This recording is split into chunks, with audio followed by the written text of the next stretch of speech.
Donc bienvenue à tout le monde pour cette conférence en live sur la kétamine, qui est un gros sujet.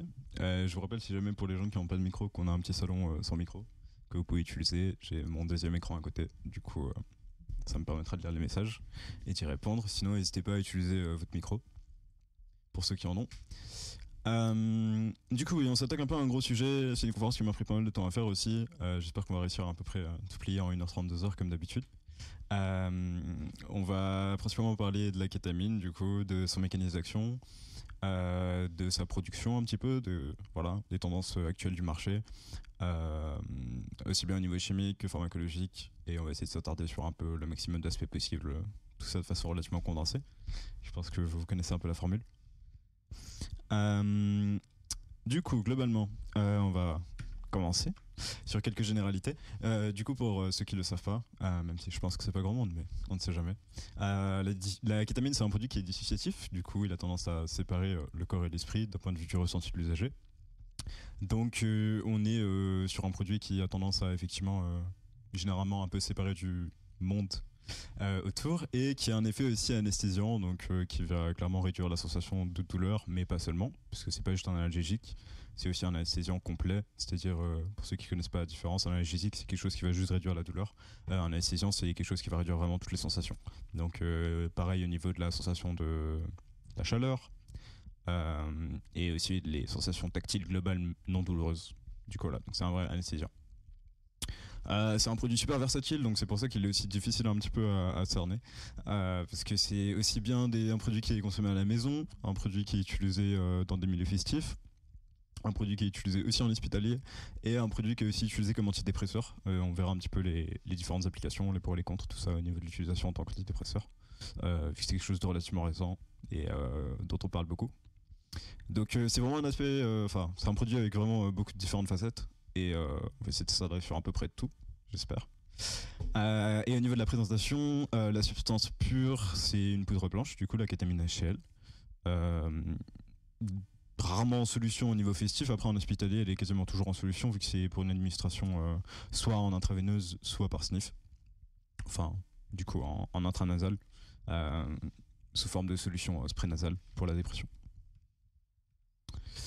Pour remonter un petit peu au niveau de l'histoire de la kétamine, faut s'attarder aussi en fait à l'histoire du PCP, qui est son ancêtre, la phénylcyclidine, qui est du coup qu'on a découvert en 1926 par deux chimistes allemands qui cherchaient en fait des dérivés, des anesthésiants, et qui sont tombés en fait sur la PCP. Et ensuite, suite à ça, il y a eu un peu un moment où on a oublié cette substance pendant quasiment presque 50 ans. Et ensuite, en 1962, il y a eu la découverte de la kétamine en fait comme dérivé de PCP, parce qu'ils cherchaient des dérivés de PCP, ils voulaient un petit peu explorer la molécule, on va dire. Et du coup, ils ont trouvé la kétamine, qui, comme vous pouvez le voir chimiquement, est relativement apparentée. Il y a des modifications, bien sûr, mais la structure globale est assez similaire. Et du coup, il y a eu quelques petits tests, etc., en 1962 sur des animaux. En 1963, donc à peine un an après, il y a la PCP qui a été mise sur le marché, et comme anesthésiant. Donc jusqu'à là, justement, elle n'avait pas réellement d'usage direct comme anesthésiant. Il y a eu quelques tests qui ont été faits sur les animaux, etc., mais ce n'était pas quelque chose de vendu à grosse échelle. En 1963, il y a eu justement l'autorisation de mise sur le marché, qui n'a pas duré long feu, d'ailleurs, on le verra. Et en 1964, en fait, il y a eu des tests de la kétamine en fait, sur des prisonniers. Faut savoir qu'il y a déjà eu quelques tests précliniques en fait sur des animaux avant. C'était des prisonniers qui étaient volontaires, donc c'est pas non plus un truc hardcore comme on connaît bien dans ces années-là.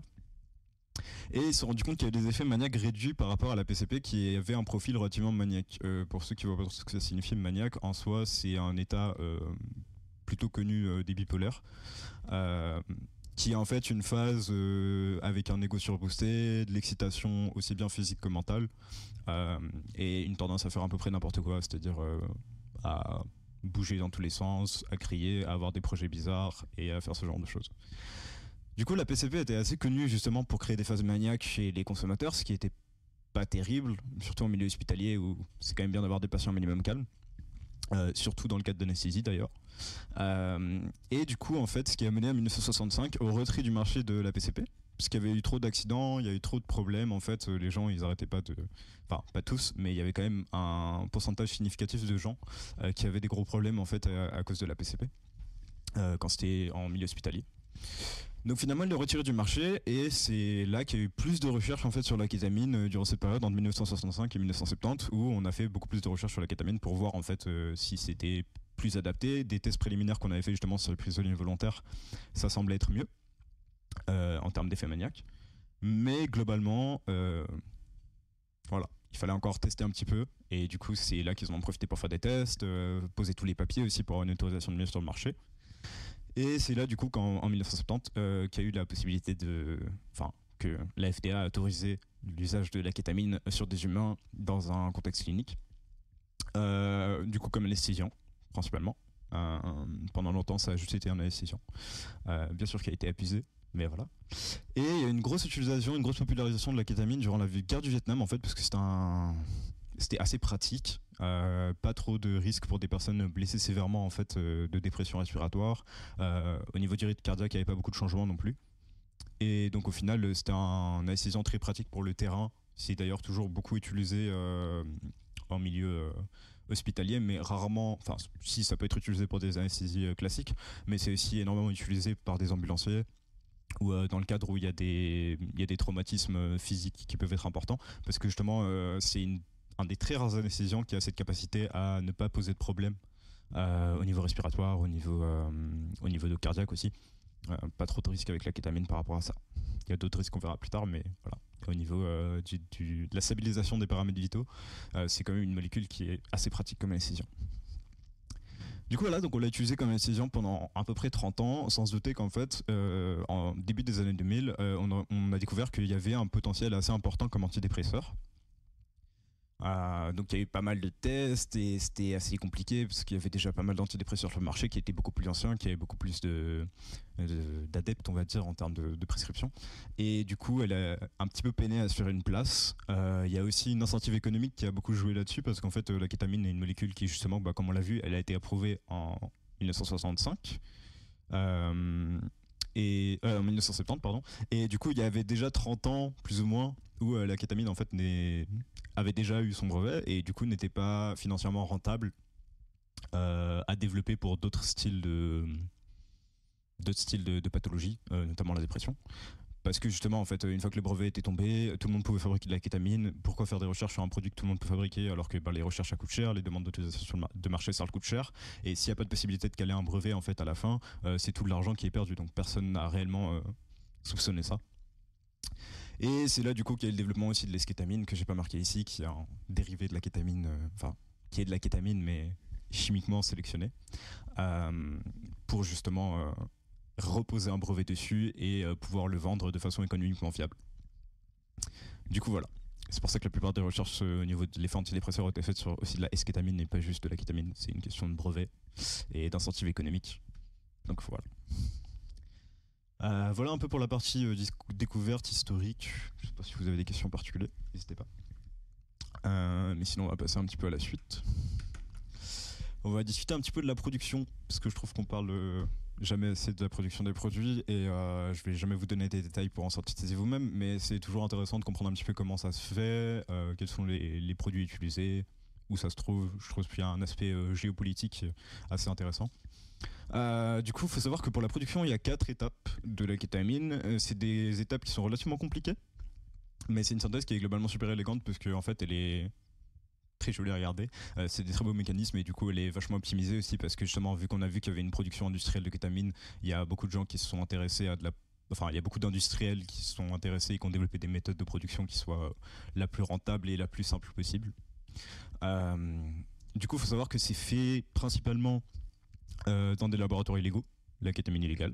Il y a bien sûr du détournement de kétamine qui se fait à partir de flacons, de kétalars, de trucs qui sont utilisés dans les hôpitaux, mais la grosse majorité en fait elle est produite quand même illégalement.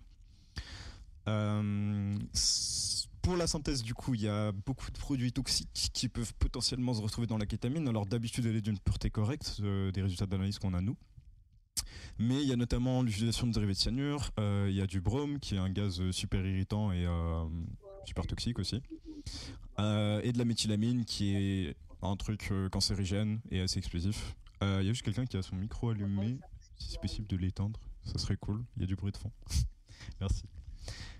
Et sinon, globalement aussi, il faut savoir que la production, elle est surtout centralisée en fait dans l'Asie du Sud-Est, dans le Cambodge, la Thaïlande et la Birmanie, que j'ai coloré du coup sur la petite carte en bas, et également en Chine en fait, surtout dans les petites provinces chinoises. Pourquoi ça se fait là-bas? Parce qu'il y a beaucoup de réactifs qui circulent dans cette zone, qui sont utilisés pour d'autres types de synthèses, par exemple la méthylamine qui est pas mal utilisée pour des synthèses d'amphétamines, de différents types d'amphétamines.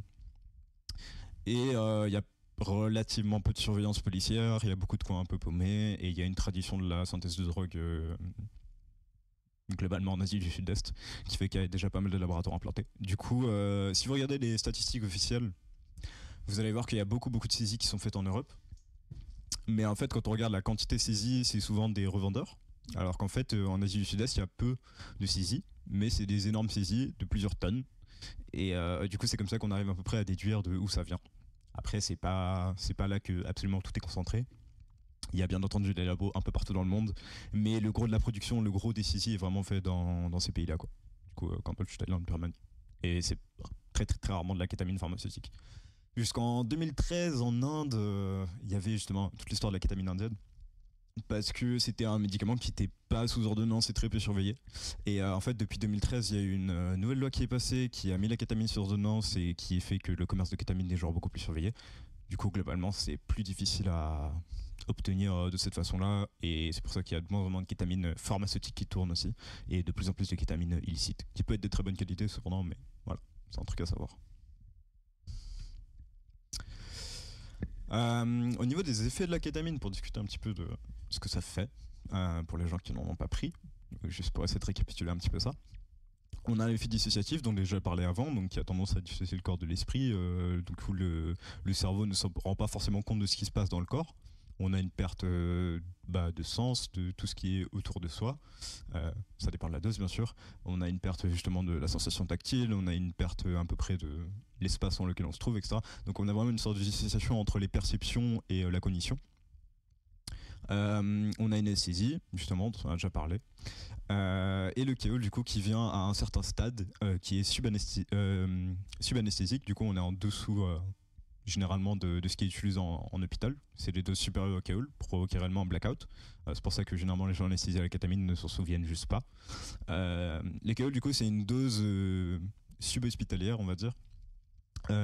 Qui fait que là on a une déconnexion réelle, une déconnexion du réel relativement complète, où en fait les gens n'arrivent plus réellement à se représenter, à juste communiquer avec d'autres personnes, à voir leur environnement et à se sentir juste dans le monde actuellement. Donc c'est une déconnexion plus ou moins complète qui ressemble de l'extérieur à un coma, avec des signes vitaux tout à fait stables, hein.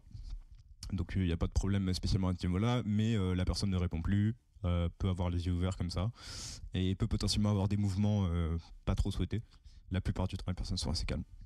Justement, contrairement à la PCP où là, c'était vraiment des mouvements étranges. Il y a aussi l'effet antidépresseur, du coup, dont on a déjà parlé un petit peu, mais qu'on va creuser. Comprendre un peu comment ça marche. En tout cas, les pistes, parce que c'est toujours pas super clair, mais on va essayer de voir un peu différentes hypothèses. Et au niveau du corps, du coup, parce que là, j'ai discuté surtout des effets mentaux, mais au niveau du corps, du coup, faut quand même pas négliger qu'il y a une toxicité cellulaire, notamment au niveau des neurones et de l'urothélium. Du coup, l'urothélium, pour info, c'est toutes les cellules autour de la vessie et des reins, et de tous les canaux entre la vessie et les reins, etc. Et l'urètre aussi. Du coup, voilà, donc c'est tout ce tissu-là en fait qui peut être endommagé assez facilement, mais globalement, la toxicité cellulaire est relativement globale. Voilà, c'est juste que les neurones et l'urothélium sont particulièrement touchés. On a une augmentation de la pression et du rythme cardiaque qui est modérée, mais qui est présente. Donc voilà, on est peut-être à peu près entre 5 et 15 BPM en plus, ce qui n'est pas énorme, hein, et ce qui n'est pas du tout problématique, mais voilà, c'est un truc à savoir quand même. Par rapport à la pression, c'est aussi assez léger, sans pas autant être négligeable complètement, mais voilà. On a une augmentation de la pression intraoculaire, ce qui peut potentiellement, sur le long terme, éventuellement poser des problèmes de vue. C'est extrêmement rare, mais ça peut arriver, et plus ou moins créer des glaucomes liés à la consommation de kétamine, généralement réversibles, mais voilà, pas toujours, et c'est un effet assez rare. Bien entendu des nausées, il y a beaucoup de gens qui se sentent nauséeux, qui tétaminent, alors on ne sait pas exactement si c'est lié à la perte d'équilibre ou à la perte de repère ou au manque d'appariement justement entre la sensation de... Enfin, entre l'endroit où on est, la sensation de l'endroit où on est et le réel. Voilà. Et puis il y a un myotonus du coup qui est relativement léger aussi, du coup qui est une contraction des muscles qui peut arriver. Mais la plupart du temps, pareil, c'est pas un truc très violent et grave. Voilà un peu pour les effets physiques et mentaux globaux de la kétamine. Si j'ai rien oublié. Alors du coup on va parler un peu de l'effet antidépresseur, qui est un gros truc un peu... pas à débat, mais qui est un peu complexe. Oui, j'ai mis l'accent au mauvais endroit. C'est pas grave. Et du coup, des études que j'ai lues, des recherches que j'ai faites, alors j'ai lu un peu de tout, j'ai lu des études plus récentes, des études plus anciennes, etc. De ce que j'ai tiré tout ça, en gros, c'est que c'est surtout efficace pour la TRD, donc Therapy Resistant Depression.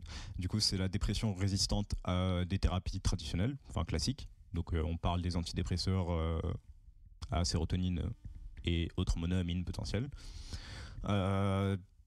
Quand on parle de TRD, c'est vraiment normalement des gens qui ont essayé au minimum 3 antidépresseurs. Les conditions sont plus ou moins variables selon les études, mais en tout cas, généralement, c'est 3, et des fois, ça monte jusqu'à 6. Du coup, c'est vraiment des cas où il y a vraiment apparemment plus grand chose à faire.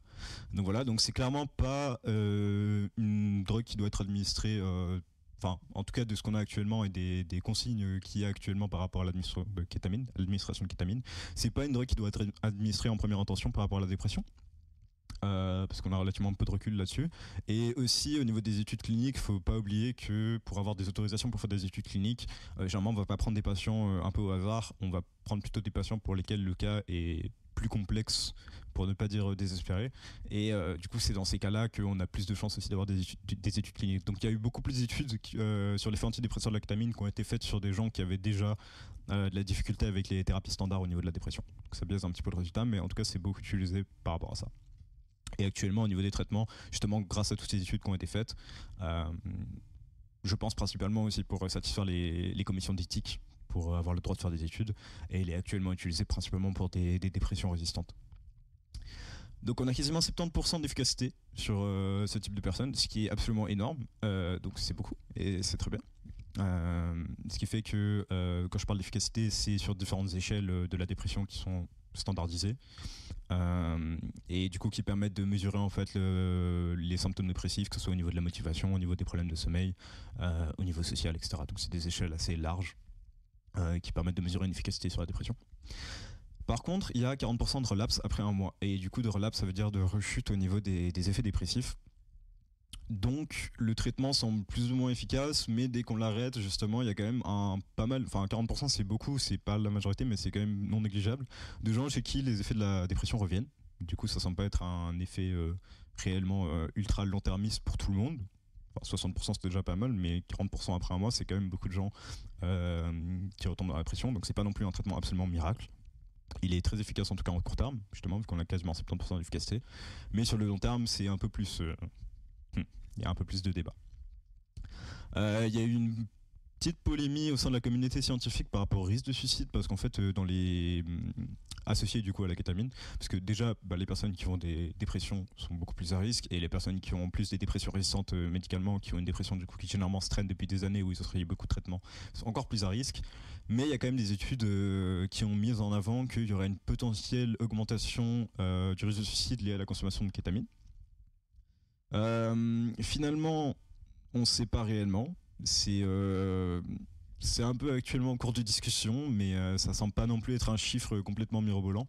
On est plus autour de justement sur 603 personnes. On parle des grosses études qui ont été faites du coup pour l'autorisation de mise sur le marché de la kétamine. 3 personnes du coup qui auraient qu'on pense avoir réellement enfin qu'on pense qu'elles ont réellement commis un suicide suite à la consommation de kétamine par rapport au groupe contrôle, ce qui est vraiment pas énorme, et du coup voilà, c'est plus un débat sur lequel on aimerait avoir plus d'informations mais qu'on n'est pas sûr actuellement. Voilà, c'est un truc un peu à garder en tête quand même. D'un point de vue pratico-pratique, du coup, c'est une administration qui se fait en spray nasal dans la grande majorité des études. Il y a eu quelques études qui ont été faites en intraveineuse, mais vu que l'utilisation actuelle se fait en spray nasal par simplicité d'utilisation, généralement ça se fait comme ça.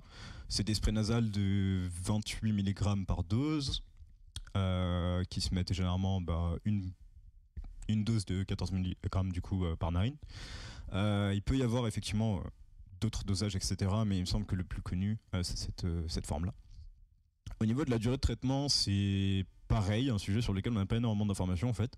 C'est pour ça que c'est encore un petit peu en test, mais de façon assez agrandie.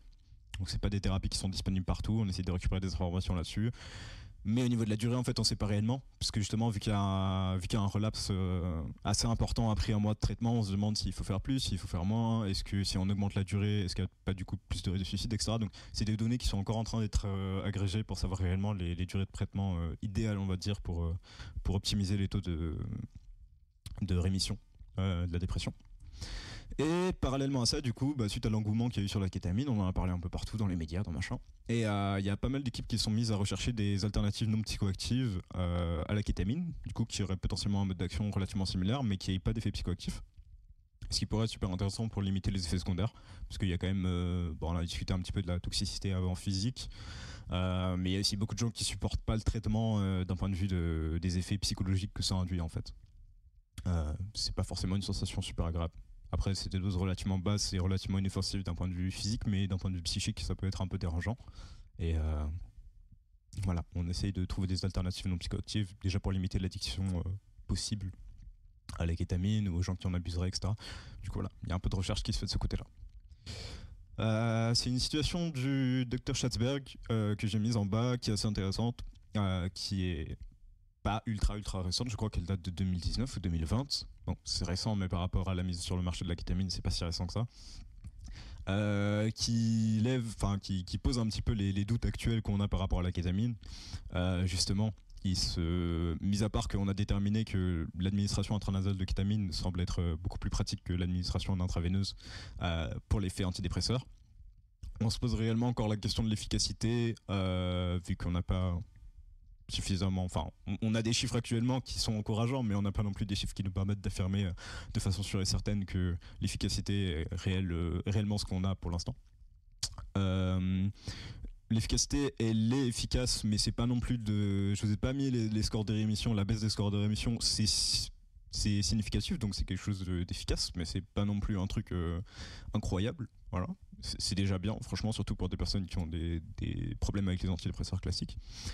On ne sait pas encore au niveau de la durée, on ne sait pas encore au niveau de la fréquence réellement ce qu'il faut faire. Voilà, c'était toujours en 2019 pour remettre dans le contexte, mais voilà. On ne sait pas si jamais il y a une baisse en fait de l'efficacité. Est-ce qu'on augmente la fréquence, est-ce qu'on augmente les doses, est-ce qu'on augmente la durée. Voilà, il y a quand même beaucoup de flou en fait globalement, en tout cas à cette époque, et je pense que c'est toujours un peu le cas actuellement par rapport à l'usage de kétamine pour son effet antidépresseur. Et du coup, je veux quand même aussi rajouter que évidemment, genre c'est pas le genre de choses à faire à la maison. Si vous avez une dépression sous-jacente ou même une dépression diagnostiquée, allez voir un professionnel s'il vous plaît, qui pourra vous conseiller, essayer de trouver des moyens de mettre en place des solutions pour ce problème, mais voilà, éviter l'automédication, ça peut être très dangereux.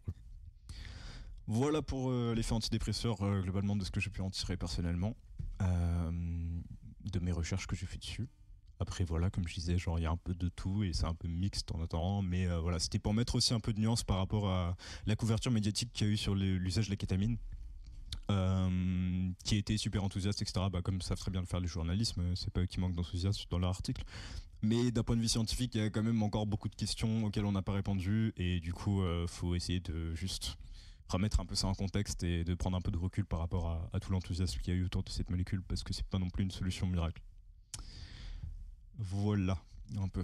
Je sais pas s'il y a encore des questions sur les effets antidépresseurs. C'est un peu le flou actuellement. Moi aussi j'ai beaucoup de questions, mais je peux pas forcément y répondre. Mais voilà, on va attendre qu'il y ait un petit peu plus de données.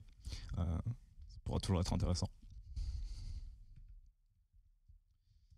Alors, deux petits points vite fait au niveau de la consommation de kétamine. Comment se fait la consommation de kétamine? Alors, on a vu que justement l'intranasal est une solution pratique, en tout cas d'un point de vue clinique, pour faire de l'administration de kétamine.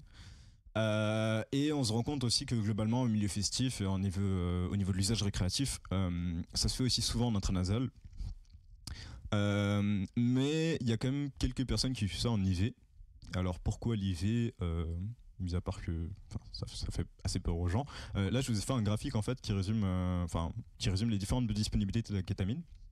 C'est un graphisme que j'ai fait avec Revit Safe du coup. Merci à eux pour la collaboration. Et en fait, on voit que la biodisponibilité de la kétamine, donc en fait le pic qu'on atteint avec les mêmes quantités de kétamine en intraveineuse, donc 10 mg en l'occurrence, sont beaucoup plus élevés justement via la voie intraveineuse qu'en intranasal. Donc on a une bien meilleure biodisponibilité. Par contre, au niveau de l'effet et au niveau, enfin surtout au niveau de la simplicité d'utilisation, c'est quand même assez loin de ce qui est très pratique.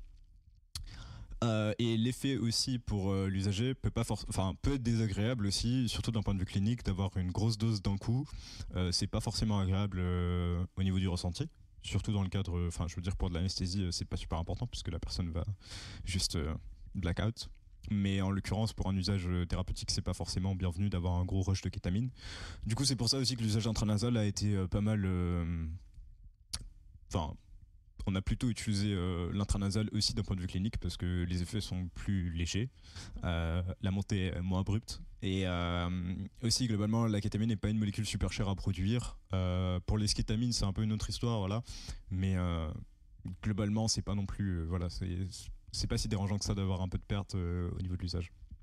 Donc l'intranasal elle est bien.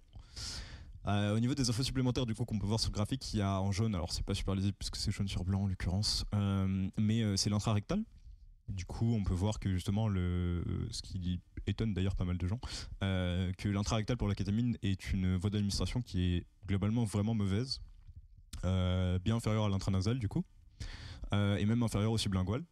Du coup voilà, c'est surprenant. J'ai pas exactement creusé le pourquoi du comment d'un point de vue de pourquoi ça se diffuse pas en fait dans les muqueuses rectales. Mais bon, en l'occurrence, d'un point de vue des chiffres, c'est vraiment pas une méthode adaptée pour la consommation de kétamine. Et par rapport du coup au sublingual, ça n'a pas été fait parce que le goût de la kétamine est plutôt chimique et pas spécialement agréable et difficile à masquer aussi. Du coup, bon, finalement, l'intranasal est une solution plutôt pratique et du coup, ouais, comme je disais, c'est vraiment celle qu'on voit principalement à la fois en clinique et à la fois pour usage récréatif. Par rapport à l'oral, alors la biodisponibilité est très faible, mais il faut savoir que là on mesure la kétamine et là j'ai mis que les graphiques par rapport à la kétamine du coup. Mais en soi il y a un métabolite qui s'appelle la norkétamine qui est beaucoup plus produit en usage oral parce que vu qu'il y a une métabolisation par le foie directe comparé aux autres méthodes d'administration, on a plus de production de norkétamine et cette norkétamine a un effet en fait antidouleur plus marqué que la kétamine et aussi plus long. En plus de l'usage oral qui permet d'allonger un peu la durée de l'effet par rapport à d'autres types d'administration. Du coup, c'est utilisé dans des très rares cas pour différents types de douleurs, généralement neuropathiques, mais ça peut être d'autres types de douleurs aussi, en oral, pour produire un maximum de norkétamine, vu qu'elle est pas ou peu psychoactive par rapport à la kétamine. C'est intéressant pour avoir moins de psychoactivité et quand même des effets antidouleurs plus importants. Du coup, c'est rarement utilisé en oral, mais il y a 2-3. Ça arrive de voir des gens avec des prescriptions de kétamine en oral pour des douleurs chroniques. Voilà. C'est le petit point d'information du jour. Pour l'IV, donc l'intraveineux, il faut faire vraiment attention au niveau des seringues. C'est un truc plus ou moins connu, mais en l'occurrence, c'est quand même. Ça peut causer des problèmes. Des gens en fait qui se sont fait des injections en intraveineuse de kétamine et bah, comme on le voit sur le graphique en vert là, la courbe elle est juste monstrueuse et du coup ça monte extrêmement vite. Et si on atteint un kéol ou une dose vraiment d'anesthésie générale, il se peut que justement soit on oublie la seringue, soit on bouge avec, soit n'importe quoi. Ça peut vraiment détruire le capital veineux si c'est mal fait. Et donc c'est toujours bien, en tout cas pour l'usage intraveineux, de soit avoir une autre personne qui administre la kétamine, soit au moins une personne pour pouvoir surveiller quoi, et enlever la seringue si nécessaire, parce que en plus le problème c'est que avec la kétamine, vu que c'est un anesthésiant, on sent même pas la douleur si jamais la seringue se balade dans le bras et je vous laisse imaginer que ça peut faire des dégâts plutôt conséquents. Du coup voilà, s'il y a une petite mise en garde par rapport aux gens qui voudraient utiliser l'intraveineux. Mais voilà, je veux dire, l'intranasal est globalement une méthode d'administration qui fonctionne bien. Au niveau des interactions, alors j'ai pas fait un monstre point interaction parce que je viens de faire aussi une conférence la semaine dernière sur le sujet et je pense que pour ceux qui l'ont vu, ils ont dû comprendre à quel point c'était relativement compliqué. Et on pourra en faire une conférence de 2 heures entière, les interactions avec la kétamine. Mais en l'occurrence, juste pour faire ça rapidement, au niveau des risques modérés, ce que j'appelle modérés, et ce qui est considéré globalement comme modéré, c'est surtout au niveau psychique du coup. Le mélange avec les cannabis, les hallucinogènes et puis les eaux dissociatifs peut avoir des effets assez important d'un point de vue psychique. Donc c'est pour ça qu'il faut faire relativement attention. Au point de vue physique, il n'y a pas spécialement de risque important, mais c'est plus au niveau psychique que ça peut être plus ou moins violent, justement, soit au niveau des crises d'angoisse ou de l'augmentation des effets assez drastiques, notamment avec le cannabis, mais aussi les autres hallucinogènes. Du coup, voilà. Donc c'est assez important de réduire les doses avec ces autres produits, aussi bien de la kétamine que de l'autre produit en tant que tel. En tout cas, pour essayer au début. Au niveau des risques élevés, du coup, on a l'alcool, les benzodiazépines et les opioïdes. Bon, alors je sais que probablement il y en a quelques-uns parmi vous qui savent que en milieu hospitalier, ça se fait très souvent de mélanger de la kétamine avec des opioïdes, voire des benzodiazépines. Je rappelle juste que c'est en milieu hospitalier, qu'ils ont des moyens de réagir très très rapidement si jamais il y a un souci, et que c'est fait pour réduire en fait les doses de kétamine à administrer. Voilà. Ce qui n'est généralement pas le cas en usage récréatif, c'est plus pour tout mélanger, et du coup, voilà. C'est juste des mélanges globalement dangereux et non recommandables. Et c'est pas parce qu'ils le font en milieu hospitalier que forcément c'est safe pour tout le monde. C'est pas du tout le même but qui est escompté, hein. D'ailleurs, en milieu hospitalier, c'est de faire un réel blackout, alors que dans un setting festif, on va dire, c'est vraiment généralement pas le but escompté, j'ose espérer. Ce qui peut poser aussi pas mal de problèmes. Et au niveau de l'alcool, du coup, effectivement, ça c'est un mélange qui va beaucoup augmenter les nausées. Et bah, ça tombe bien parce que j'en ai récupéré un hier en soirée. On a dû appeler une petite ambulance parce que je me suis mélangé de l'alcool et de la kétamine, complètement inconscient, puis qui réagissait pas. Et voilà. Et au niveau des signes vitaux, ça allait encore. Je pense qu'il a eu de la chance. Mais voilà, ça fait pas plaisir. Ça peut beaucoup surprendre parce que les deux effets se potentialisent et du coup, ça peut être vraiment relativement dangereux. Et il y a aussi des risques de. Enfin, pareil avec les benzodiazépines et les opioïdes, il y a des risques d'étouffement par aspiration en fait de son propre vomi en cas de vomissement. Donc voilà, c'est des mélanges dangereux à ne pas faire et il vaut mieux prendre une dose plus élevée de kétamine plutôt que de mélanger en fait avec ces produits-là, en l'occurrence, pour info. Voilà par rapport au mélange. N'hésitez pas par rapport aux questions, toujours. J'en ai pas pour l'instant, donc je suis content que tout soit compris. Mais voilà, voilà. Alors, oui, un graphique qui peut voir. Vous inquiétez pas, je suis là pour vous expliquer ça. On va s'attarder un petit peu sur les risques en fait de la consommation de kétamine. Déjà, on va s'attarder sur les risques aigus. Donc, comme je vous disais, il y a un risque léger d'asphyxie par aspiration, donc du coup de son propre vomi. Si jamais on vomit, on a vu que la kétamine pouvait rendre nauséeux, donc il y a certaines personnes qui ça peut les faire vomir potentiellement. Et en plus que ça peut être un produit qui rend plus ou moins inconscient, justement avec l'état de kéol, on a vu aussi. Le mélange des deux fait pas super bon ménage et du coup c'est pour ça qu'il y a quand même des risques d'asphyxie par aspiration, même si en soi c'est quelque chose qui est relativement rarement observé dans la pratique. Mais voilà, si jamais quelqu'un en kéol, mettez-le en BLS s'il vous plaît, surtout si vous savez pas ce qu'il a consommé à côté. Ça fera pas de mal et de toute façon il sentira rien, il s'en souviendra pas, donc bon, c'est tout bénéf pour lui. Et pour vous aussi d'ailleurs. Et il y a les risques de l'anesthésie dont on parle pas tant que ça en fait, mais qui sont un problème, puisqu'il y a beaucoup de gens qui se blessent sous kétamine en fait. Les consommateurs réguliers de kétamine pourront, je pense, en témoigner. Et en fait, sans s'en rendre compte, on peut se blesser assez sévèrement. Comme je disais, c'est un anesthésiant, du coup, ça perd aussi au niveau de la sensation de chaleur, donc c'est possible de se brûler avec, c'est possible de se prendre des murs, c'est possible de s'enfiler des poignées de porte dans le bras, ça sent pas du tout le vécu. Mais globalement, voilà, c'est des produits, tous les anesthésiants, et notamment la kétamine, enfin, entre autres la kétamine, sont des produits qui peuvent causer des problèmes liés à l'anesthésie parce que simplement on se rend pas compte qu'on se fait mal, ce qui peut soit mener dans le meilleur des cas à juste se réveiller le lendemain ou après le trip et se rendre compte qu'on s'est blessé, voire dans le pire des cas une infection, voire des trucs plus graves si jamais il y a eu des chutes ou qu'on se rend même pas compte ou qu'on peut avoir des fractures ou que sais-je. Voilà, ça peut être dangereux. Du coup, prenez le temps de soigner bien votre setting, votre cadre de consommation pour éviter qu'il y ait trop de risques. Consommer si possible de façon couchée, sur le côté ou assise. La conso debout, c'est un peu dangereux, surtout les premières minutes, si jamais il y a une chute ou comme ça. Et puis voilà, éviter les sols glissants en soirée. Alors je sais qu'on choisit pas ça, mais voilà, ça peut poser des problèmes et les escaliers sont vos pires ennemis. Par rapport à la toxicité cellulaire de la kétamine, alors là, on a un magnifique graphique réalisé avec grand soin de ma part. Non, ça va, il m'a pas pris trop de temps à faire. Je pense qu'il résume bien. Alors, ouais, j'ai lu pas mal d'études sur la toxicité cellulaire de la kétamine parce qu'on a vu du coup que ça attaquait les neurones, donc ça on verra après, et notamment tout ce qui est au niveau de l'urothélium, donc des cellules dans la vessie, les reins et les canaux qui transportent l'urine. Et du coup, comment ça marche? Alors, on a essayé d'élucider un petit peu le mécanisme de ça, donc on a globalement une bonne idée de comment ça fonctionne et de pourquoi c'est un problème. Euh, mais en même temps, il nous manque une pièce manquante du puzzle. Et c'est le fameux récepteur de on sait pas quoi. Voilà, si jamais vous le trouvez, vous pourrez lui donner un nom. Mais en l'occurrence, justement, on a la kétamine qui vient agir sur ce récepteur, on ne sait pas quoi. C'est triste, mais on n'a pas réussi à le trouver, malgré pas mal de tentatives. Qui va activer en fait deux choses en fait. Le GSK3 bêta, qui est une protéine qui est capable de relâcher du calcium dans la cellule. Et aussi, en fait, ce récepteur-là, il est apparemment capable de relâcher indirectement, du coup, de l'ATP, qui est si vous vous souvenez de vos petits cours de biologie-chimie, si vous en avez eu.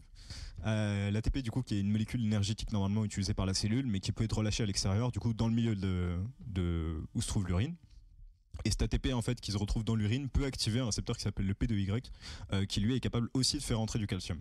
Du coup on se retrouve globalement avec une augmentation de la concentration de calcium dans la cellule qui normalement est en bordure de l'urine. Et en fait, l'augmentation de calcium fait que ça va activer un mécanisme spécial dans la mitochondrie, dont j'ai pas mis tous les détails parce que sinon on se perdrait beaucoup. Mais cette augmentation de calcium fait que justement les mitochondries vont relâcher des enzymes qui s'appellent les caspases. Et les caspases, c'est des enzymes qui attaquent en fait différents composés à l'intérieur propre de la cellule et qui l'amènent à l'apoptose, c'est-à-dire à la mort cellulaire. Donc en gros, elle va s'auto-désagréger via ce mécanisme qui est normalement un mécanisme de défense, mais qu'en fait la kétamine est capable d'activer. Et du coup, c'est comme ça qu'on se retrouve avec des lésions rénales plus ou moins marquées selon la consommation et selon le type de gens, selon leur sensibilité à différents récepteurs, etc. Donc, je sais ce que vous dites que c'est vachement embêtant, et effectivement c'est embêtant, surtout en cas de consommation chronique. En milieu hospitalier, c'est pas trop un problème parce que généralement c'est pas de la consommation chronique, enfin je crois pas qu'il y ait des gens qui aient besoin d'être anesthésiés à la kétamine à des hautes doses tous les week-ends, j'ose ne pas espérer.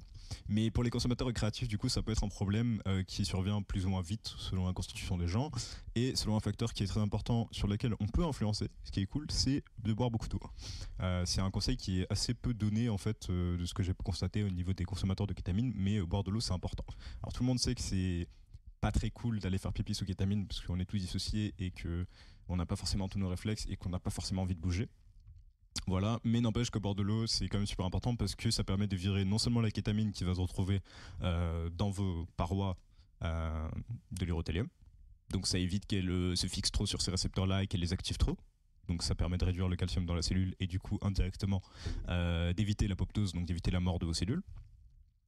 Et en plus, il permet si on boit de l'eau, l'ATP est soluble dans l'eau.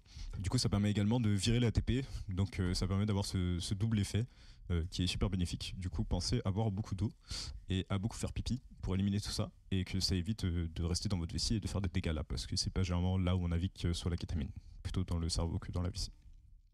Du coup, voilà. Le petit point RDR de pourquoi il faut boire de l'eau sous kétamine, qui je l'espère n'était pas trop compliqué. Au niveau des risques psychologiques de la kétamine, parce que bon, il y a aussi des risques psychologiques dont on parle globalement assez peu, j'ai l'impression. Quand même des risques de traumatisme. Alors bon, généralement l'état dissociatif est lié à une perte des émotions ou une atténuation des émotions du moins pour la plupart des gens, mais c'est pas forcément le cas pour tout le monde. Et on a quand même des personnes qui ont vécu des traumatismes sous kétamine liés à des kéols, liés à des rencontres d'entités bizarres ou différentes choses qui peuvent se passer dans un trip. Donc ça reste un produit hallucinogène, même si c'est un dissociatif, qui peut mener à des traumas. Il y a bien entendu des risques au niveau de l'addiction, c'est un produit relativement addictif. Il y a beaucoup de différends entre les personnes en fait au niveau de l'addiction. Il y a des gens qui tombent extrêmement vite addicts à la kétamine, d'autres beaucoup moins. On n'a pas encore l'éventail complet de pourquoi ça arrive, mais c'est quand même voilà, c'est quand même une réalité qu'il y a des personnes addictes à la kétamine et que c'est un problème. C'est une addiction psychologique seulement, mais qui peut avoir des conséquences physiques au niveau du cerveau qui sont relativement importantes, dont on va parler aussi après. Donc voilà, c'est pas non plus quelque chose de négligeable et globalement ça reste une addiction qui est problématique comme la grosse majorité des addictions. Et un dernier effet psychologique problématique, c'est de la dépersonnalisation. Vu que la kétamine a un effet dissociatif, elle réduit en fait, en tout cas pendant le trip, la sensation d'être dans le réel et aussi de sa propre perception de soi-même. Elle peut déstabiliser pas mal de trucs là-dessus. Et pour certaines personnes, c'est un effet qui va rester de façon résiduelle suite à la consommation pendant des fois plusieurs semaines, mois, voire des années. Et c'est un réel problème dont on ne parle globalement pas assez en société, pas juste lié à la kétamine, mais globalement de la dépersonnalisation. Et voilà, c'est un souci. Si vous vous reconnaissez là-dedans, n'hésitez pas d'ailleurs à aller voir un professionnel qui, je l'espère, pourra vous aider. Mais voilà, pour la petite partie risque psychologique. Je crois qu'on a aussi à peu près fait le tour au niveau des risques. Probablement qu'il y a encore d'autres risques auxquels j'ai pas pensé parce que c'est très difficile d'être exhaustif dans la gestion des risques. Je pense qu'on a vu en tout cas la partie principale liée à ça. Bon, on attaque le gros du dur, la neuropharmaco. Oui, il y a des gros schémas compliqués, ça fait très peur et tout. Mais du coup, je vais d'abord boire un peu d'eau et après je vous explique tout ça.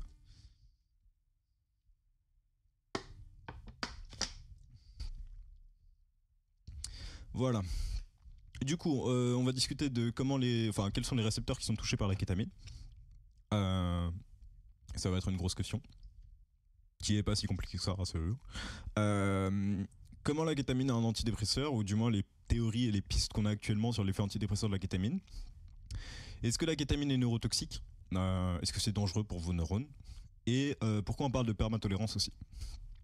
Alors pour la question 2 et la question 4, je vous préviens déjà de base que ce sont des théories qui sont plus ou moins étayées, avec plus ou moins d'arguments, et que c'est pas encore un consensus scientifique. Mais on a déjà des bonnes pistes qui sont vachement intéressantes, et au final, certes le résultat importe, mais les moyens aussi. Et c'est pour ça que je pense qu'on devrait juste essayer déjà de voir les théories qui existent, et on va voir ensuite par la suite comment elles arrivent à se délier et à voir laquelle en sort vainqueur. Mais voilà, en tout cas ça vous donnera des bases pour soit aller plus loin ou juste essayer de comprendre un petit peu comment ça fonctionne. C'est toujours intéressant. Du coup, comme vous avez pu voir, il y a 5 points. Donc on va parler des circuits glutaminergiques, un mot qui fait peur, qui est juste en fait les circuits qui sont liés au glutamate. Qu'est-ce que c'est que le glutamate ? En gros, c'est une petite molécule qu'on retrouve dans la nourriture aussi, mais qui est surtout un neurotransmetteur super important dans le cerveau. Peut-être le neurotransmetteur le plus utilisé par le cerveau globalement, avec le GABA. Le GABA et le glutamate ensemble, ils font à peu près 80% de toutes les connexions neuronales, donc c'est énorme. Et du coup, ça va, la kétamine va influencer en fait là-dessus. Du coup, en temps normal, puisque d'abord on va voir les choses en temps normal, dans un cerveau normal qui est sobre et bien sage, et ensuite on verra ce que la kétamine crée là-dessus. Du coup, sur le point 1, on a notre neurone présynaptique, du coup, le neurone avant la synapse, le neurone qui va relâcher en fait du glutamate, qui va être activé. Et du coup, on a du glutamate qui va se retrouver dans la synapse, qui sont représentés par les petits triangles, en l'occurrence. Je vais peut-être choper un petit stylo. Voilà. Du coup, là, en l'occurrence, c'est votre petite molécule neurotransmetteur de glutamate qui est relâchée du coup directement avec la petite flèche là, directement dans la synapse. Ce glutamate, alors bon là la synapse elle est assez énorme, faut savoir qu'en termes de distance c'est absolument ridicule, hein, c'est quelques nanomètres, donc c'est tout petit, mais c'est pour qu'on voit un petit peu mieux. Ce glutamate du coup il peut se fixer à 2 endroits sur le neurone du coup en aval, donc le neurone postsynaptique qui est ici. Il peut se fixer à la fois sur le récepteur AMPA, que j'ai marqué AMPA pour récepteur à la fin, et le récepteur NMDA, qui va plus nous intéresser par la suite.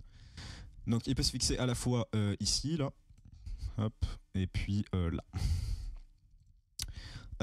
Mais d'abord on va s'intéresser au récepteur AMPA parce que c'est celui qui est généralement considéré comme activant en premier, qui a on va essayer de suivre les choses dans l'ordre logique. Du coup, dans le point 2, en fait, on a le glutamate qui vient se fixer sur ces récepteurs qui s'appellent les récepteurs AMPA. Et ces récepteurs AMPA, en gros, ils sont capables de faire rentrer des ions positifs dans le neurone. Du coup, on parle de sodium, potassium, potentiellement d'autres ions positifs, mais on va pas trop s'embêter à tous les voir parce que ça sert un peu à rien. Ces ions positifs, du coup, ils vont rentrer dans le neurone. Et vu qu'ils rentrent dans le neurone, on va avoir ce qu'on appelle une dépolarisation du neurone. Du coup, une activation du neurone. Cette activation du neurone, si elle est suffisante, elle va permettre de faire passer un signal à un autre neurone plus bas, genre par là. Et si elle n'est pas suffisante, c'est pas grave en fait, parce qu'il y a un autre mécanisme qui est assez intéressant, qui est du coup lié à ce récepteur NMDA, qui nous intéresse tant. Donc ce sodium, potassium, il est rentré, et du coup de façon plus ou moins en direct en fait, vu que le neurone est dépolarisé, donc vu il a perdu du potentiel électrique par rapport à l'extérieur. Il va en fait il va aller se fixer. Non, plus ou moins fixé, mais en gros ça va changer la conformation. Pour simplifier, on va dire que le sodium ou le potassium vont se fixer. En gros ça change la conformation de ce récepteur qui est le récepteur NMDA. Et en fait jusque là, pourquoi il faisait rien? Parce que dans la pratique, il faut qu'il y ait un certain niveau de dépolarisation, donc un certain niveau de molécules positives qui rentrent dans le neurone pour réussir à modifier en fait le récepteur NMDA. Parce que, bon, on va zoomer un petit peu, je pense que ça devrait vous arranger. Pour en fait changer sa conformation et en fait expulser ce truc. Alors qu'est-ce que c'est que ce machin noir là? C'est un ion magnésium, et en fait ce ion magnésium il fait le rôle de bouchon. C'est-à-dire que c'est un ion qui va se mettre dans le récepteur en temps normal et en fait il va tout boucher. Du coup le récepteur il sert à rien. Et c'est uniquement en activant les récepteurs en bas, en haut, qu'on va réussir à dépolariser le neurone et du coup à éjecter ce bouchon magnésium pour que le récepteur il soit fonctionnel. Et du coup, c'est là que le glutamate il est utile, parce qu'avant il servait à rien, enfin il se fixait dessus, mais en fait il y avait le bouchon.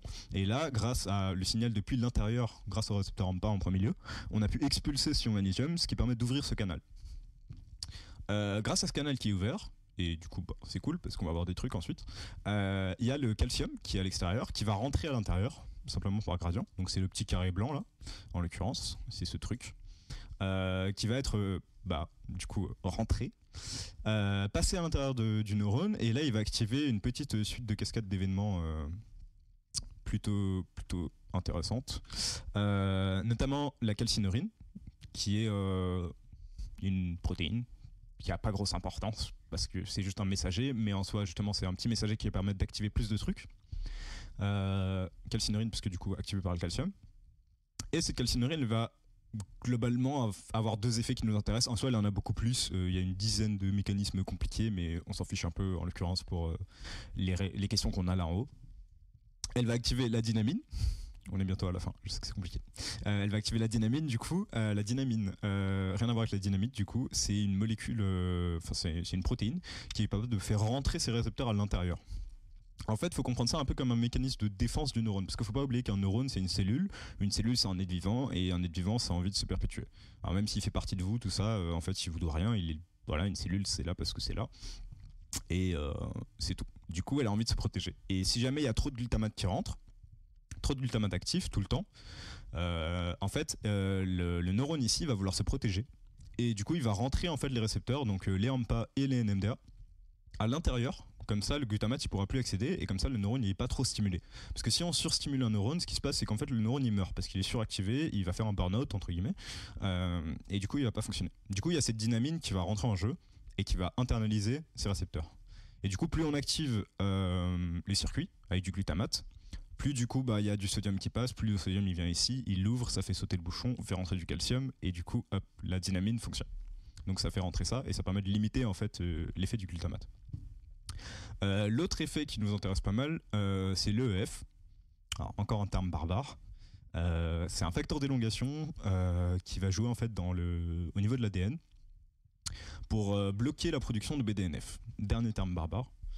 Et le BDNF, qu'est-ce que c'est? C'est Brain Development Neuronal Factor. Du coup, c'est un facteur de développement neuronal. Et en fait, ce truc, oui, tout ça pour ça. C'est un facteur qui permet, quand il est relâché, en fait, il est relâché à l'extérieur de la cellule. Il permet en fait d'augmenter la plasticité neuronale. Donc, qu'est-ce que c'est la plasticité neuronale? C'est la capacité à créer de nouvelles connexions entre les neurones et du coup à augmenter son apprentissage. Et il a l'air d'avoir un rôle extrêmement important dans la dépression de ce qu'on a actuellement comme piste.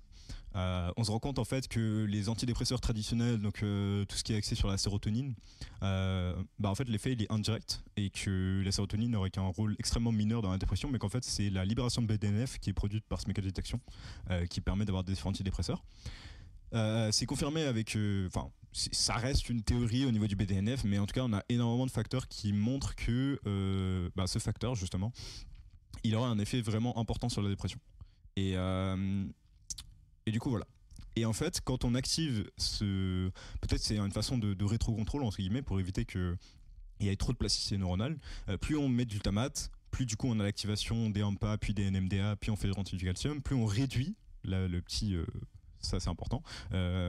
Généralement sur les schémas en pharmaco, la petite barre ici à la place d'une flèche, ça veut dire qu'on réduit. Donc on bloque la production de BDNF. Donc on réduit la plasticité. Ça peut sembler paradoxal parce qu'on se dit, plus on active une connexion... au niveau du glutamate, plus logiquement on devrait être plastique. Et en fait, dans la pratique, il y a aussi plein d'autres mécanismes qui font en sorte que la connexion va se consolider, etc. Donc vous inquiétez pas, vous n'allez pas devenir plus stupide à fur et à mesure d'apprendre. C'est juste que là, c'est un mécanisme qui est intéressant à souligner et qu'en fait, il y en a plein d'autres derrière, comme je vous disais, mais qu'on ne va pas détailler ici. Mais oui, globalement, plus les connexions sont utilisées et plus elles vont grossir et plus elles vont être sensibles et plus elles vont bien fonctionner.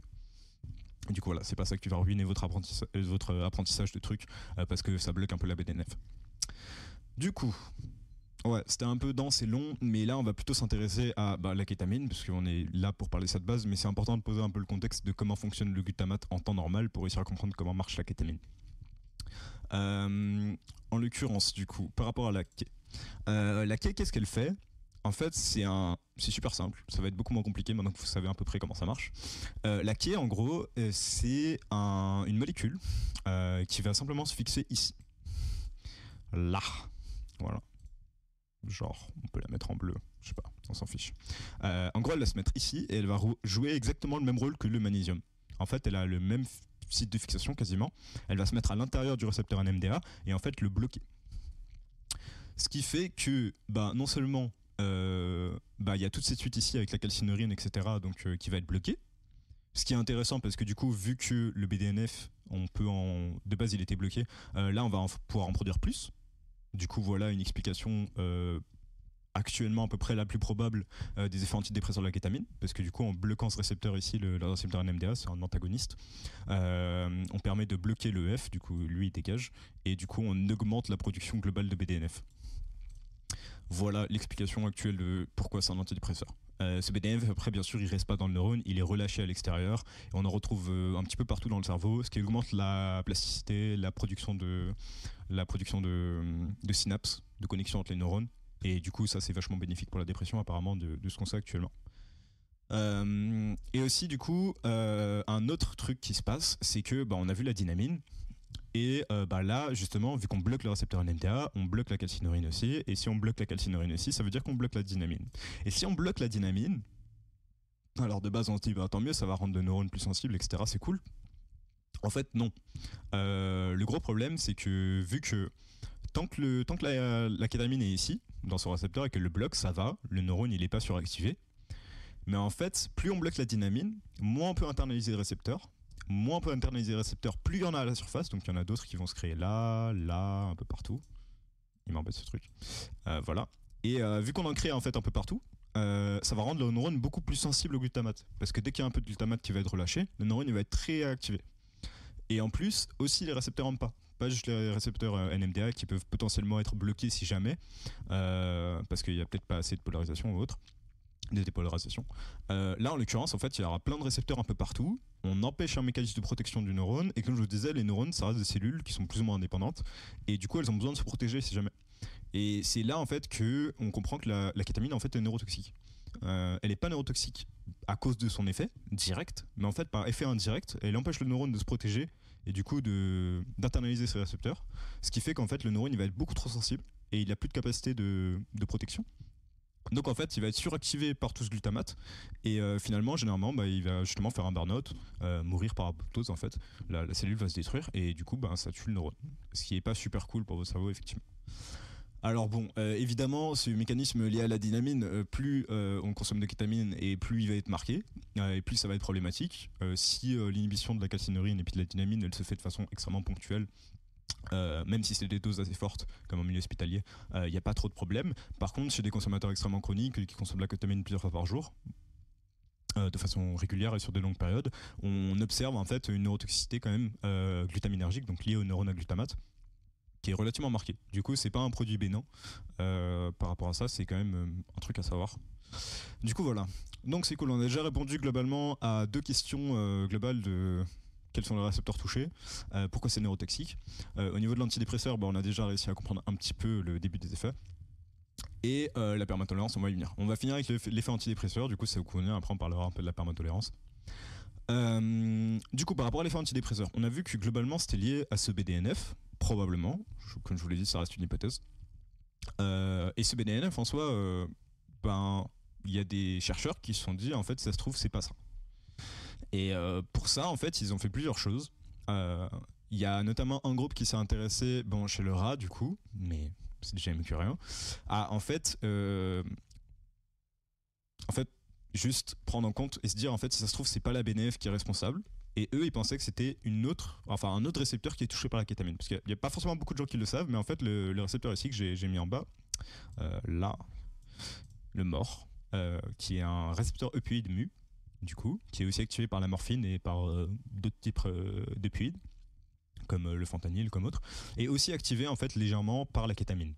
Et du coup, eux, ils sont partis Enfin, ils ont voulu essayer de mettre un petit peu à l'épreuve la théorie du BDNF en se disant si c'est vraiment le BDNF qui marche, normalement, si on bloque ce récepteur ici, le mort du coup, et qu'on met un antagoniste ici, et ben normalement les effets antidépresseurs ils devraient rester les mêmes.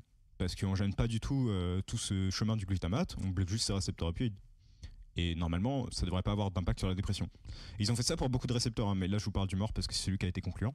En fait, en bloquant le récepteur mort chez les rats, ils se sont rendus compte que l'effet antidépresseur de la kétamine était extrêmement amoindri, voire quasiment nul. Et du coup, ça a mis un peu un gros coup de patte dans la théorie du BDNF qui semblait jusqu'à là plus ou moins bien tenir. Ça a été un petit peu un. Ouais.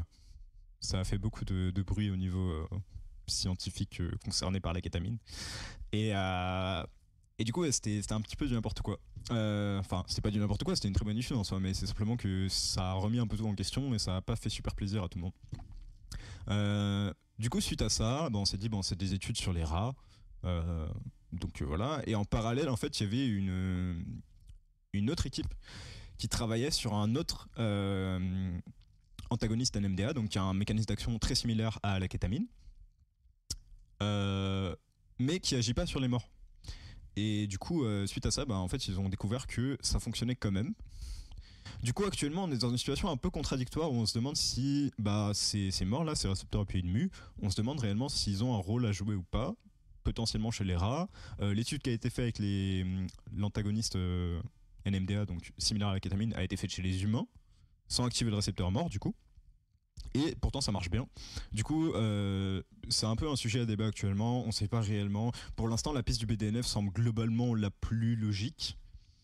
L'hypothèse semble relativement bien tenir. Il y a juste cette étude avec les rats là sur les morts qui a contesté un petit peu le truc, mais globalement, voilà, la piste du BDNF semble assez bien se tenir et c'est assez cohérent aussi avec la vision globale qu'on a des antidépresseurs plus classiques parce que ça rejoint un peu tout dans la même théorie.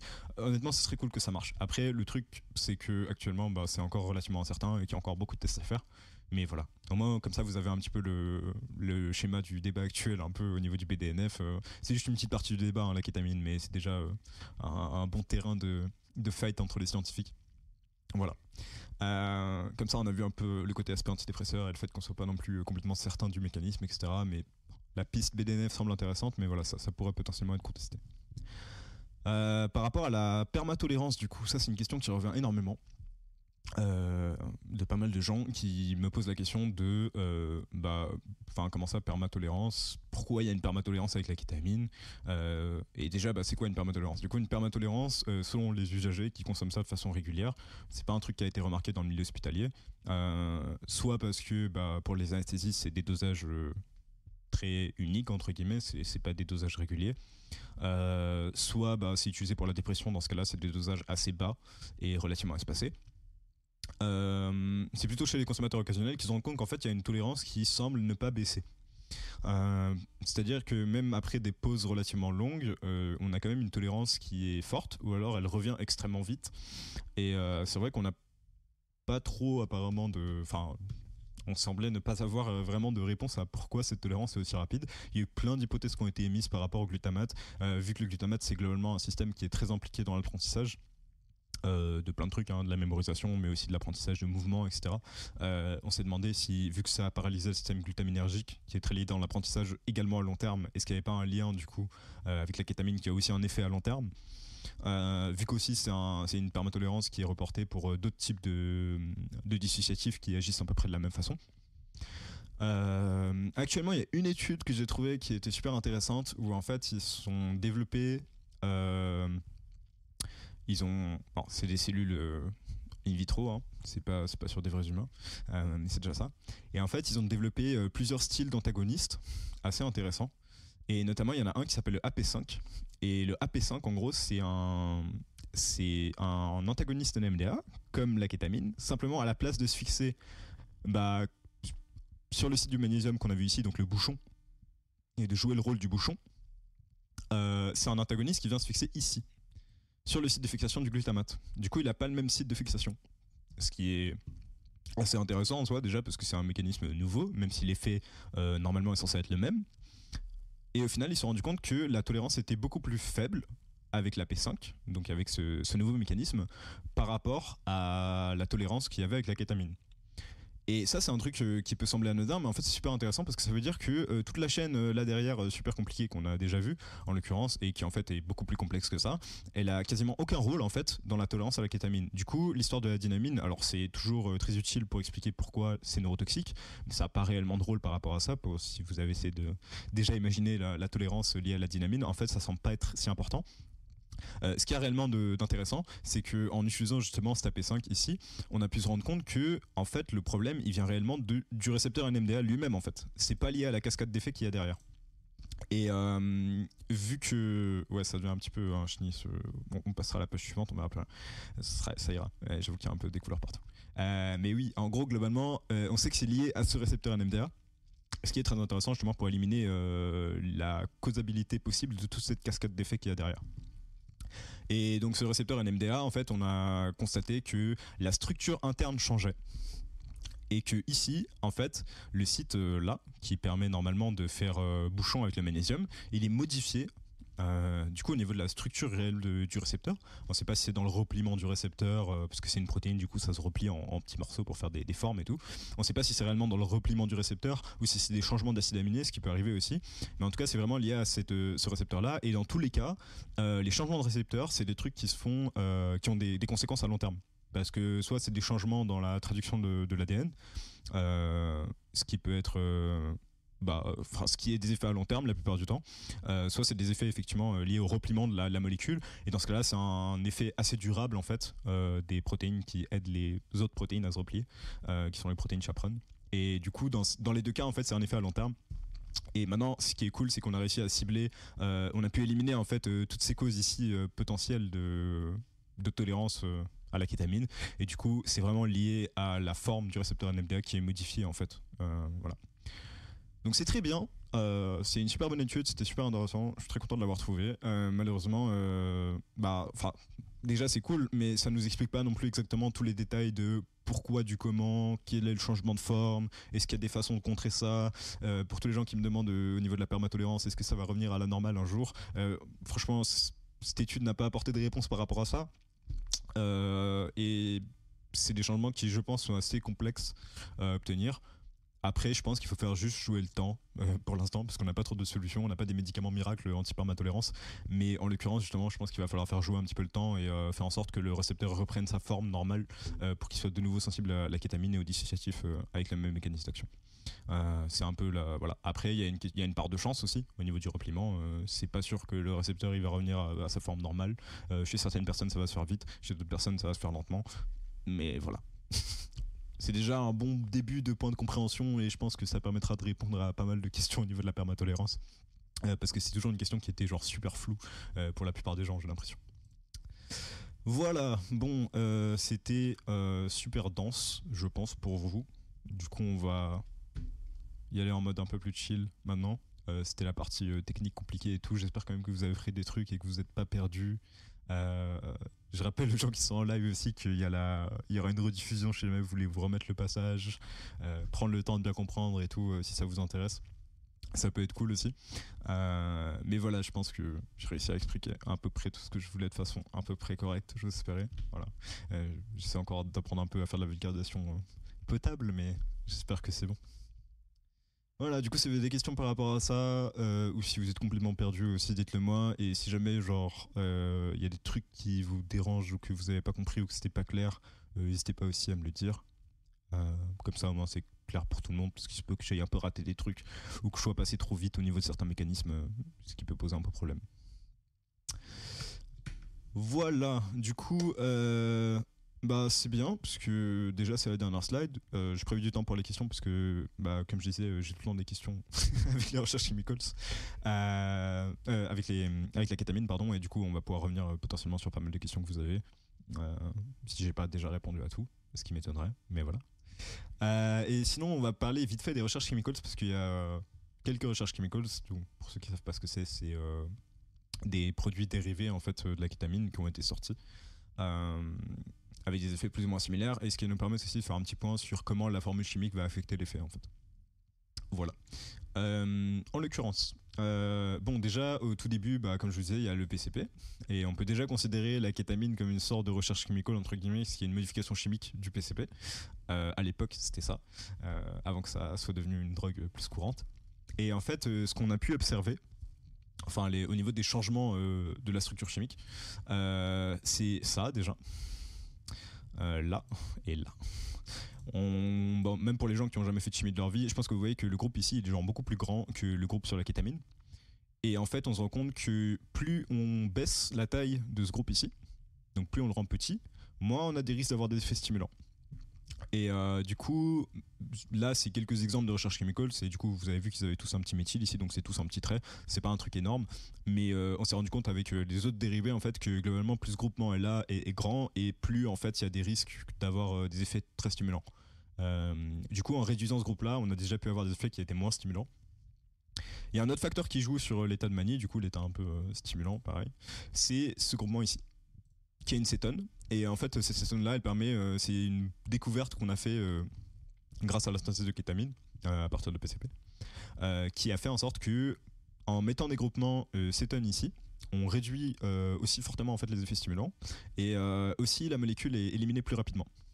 Donc ça, c'est double avantage pour le milieu d'anesthésie, parce que non seulement avoir une personne anesthésiée pendant trop longtemps, c'est pas terrible, pendant pas assez de temps, vous me direz aussi, évidemment, mais en soi, la kétamine, c'est administré en intraveineux et de façon plus ou moins souvent en perfusion, ce qui permet d'ajuster la durée simplement en laissant la kétamine, et quand on n'a plus besoin de la kétamine, on l'enlève. Avec la PCP, c'était plus compliqué parce que les effets étaient longs de base. Du coup, il y avait des gens qui étaient anesthésiés, ils avaient besoin d'une anesthésie pendant, je sais pas, 1 heure, 2 heures. Et en fait, finalement, ils avaient une anesthésie beaucoup trop longue, ce qui n'est pas forcément agréable pour les gens, ni pour le personnel, parce que il faut surveiller la personne pendant tout ce temps, etc. Du coup, l'ajout de ce groupement-là, il a permis non seulement de réduire la durée, mais aussi de réduire les effets stimulants. Et le petit atome de chlore ici, en fait, c'est pour compenser parce que globalement, en réduisant ça et ça, on a une molécule qui est, si on n'avait pas l'atome de chlore ici, euh, on avait une molécule genre qui était, bon, déjà quand même trop longue malgré l'ajout de l'acétone ici, et on avait une molécule qui était, qui pénétrait pas super bien les tissus. Du coup, ils ont voulu genre rajouter le chlore aussi pour augmenter la pénétrabilité de la kétamine dans les tissus. Donc comme ça permet de bien se diffuser dans tout le corps, etc.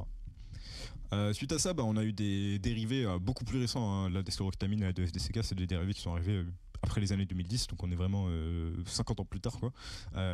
Potentiellement, il me semble que la desloroctamine, elle avait été diffusée dans des vieilles études qui avaient été faites, mais finalement jamais commercialisées, bien entendu. Et c'est un peu ressorti récemment. Là, ce qui est intéressant, c'est qu'on voit que l'atome de chlore, simplement en enlevant l'atome de chlore, hein, comme dans son nom, deschloro, du coup, sans chlore, en enlevant l'atome de chlore, on augmente la puissance, du coup, globalement. C'est pour ça que deschloroctamine se dose globalement plus bas que la kétamine, et on augmente la durée aussi. Ça, c'est un facteur un peu mystérieux, mais en fait, ça s'explique plus ou moins bien par le fait que l'encombrement ici avec le chlore fait que dans le récepteur, je vais dessiner un morceau de récepteur moche, voilà, très laid. En gros, le chlore ici, il gêne l'entrée dans le récepteur, et du coup, il le bloque, et ça fait que la kétamine ne peut pas rester longtemps dans le récepteur. Donc ce qu'on appelle globalement une mauvaise affinité pour le récepteur, ils vont pas bien se coller ensemble parce que le chlore ici, il gêne. Et en fait, quand on enlève le chlore ici, ce qui va se passer, c'est que l'affinité pour le récepteur est meilleure. Du coup, ça veut dire que le récepteur, il va mieux entourer la molécule. Et vu qu'il l'entoure mieux, l'avantage, c'est que c'est déjà la molécule, elle va rester plus longtemps parce qu'elle se sent pas gênée, elle est pas à l'étroit dans le récepteur. Et en plus, du coup, les effets vont être plus puissants. Donc voilà. On a avec la dextrocléamine dans la pratique, les dosages sont plus bas parce que l'affinité est meilleure, et les effets sont plus longs parce qu'elle reste plus longtemps dans le récepteur. Après, par rapport à l'élimination, justement, c'est un peu contradictoire parce que la plupart du temps, on voit que les molécules avec des chlores ou autres sont des molécules qui ont tendance à être plus difficilement éliminées. Mais en fait, selon la forme des récepteurs, ça va avoir une influence capitale en fait, voilà, parce que même si elle est éliminée difficilement par le foie, si elle n'est pas à l'aise dans le récepteur et qu'elle reste pas longtemps dedans, ça va faire toute la différence par rapport à une molécule qui est plus adaptée au récepteur et qui va se fixer dedans et qui va avoir un effet plus long du coup et qui va même pas atteindre le foie en fait parce qu'elle est fixée sur le récepteur. Du coup voilà pour les effets plus longs de la dexchloroquetamine. Et pour la 2-FDCK, du coup, là c'est simplement l'atome de chlore qui a été remplacé par un atome de fluor. Un atome de fluor qui est justement là ça confirme un peu la théorie du récepteur. Un atome de fluor qui est du coup plus électronégatif, ça veut dire qu'il est plus chargé comme un aimant on va dire. Il a plus de force de répulsion et du coup il a une moins bonne affinité pour le récepteur et c'est pour ça qu'on a une réduction en fait au niveau de l'effet déjà parce qu'il va moins bien se fixer dessus et par rapport à la durée, alors là ça influence sur le temps d'élimination, du coup ça complexe un peu les choses. Apparemment la durée est plus longue avec le fluor. Ça c'est relativement mal expliqué actuellement. Potentiellement au niveau des enzymes dans le foie parce que ça influence aussi comment le produit est métabolisé. Moi, au niveau du récepteur, du coup, l'affinité est moins bonne parce qu'il y a plus de répulsion en fait entre le récepteur et cet atome-là. Du coup, les effets sont globalement moins forts pour un dosage égal. Voilà. Oui, j'ai dessiné 3 récepteurs différents qui ne ressemblent à rien, mais c'était juste un exemple illustratif. J'espère que vous m'en foutrez pas. Ça me prendrait 3 ans à dessiner des récepteurs corrects avec les acides aminés. Du coup, voilà, on simplifie. Voilà, je crois qu'on a fait un vrai le tour. Au final, j'ai fait ça en 1h15. Franchement, on est largement dans les temps, ce qui est très cool, ce qui me laisse du temps pour répondre à toutes vos questions, si jamais vous en avez. J'ai juste checké du coup sur le Discord. Ah ok, vous avez utilisé ce salon-là. Ben, du coup, désolé pour les questions, je les ai vraiment pas vues. Je pensais que vous étiez dans le salon sans micro en fait, et du coup, j'ai pas fait gaffe aux questions qui étaient dans le salon. Je sais que c'est une nouvelle fonctionnalité de Discord et du coup, j'ai juste pas fait attention. Je lis vos incroyables questions.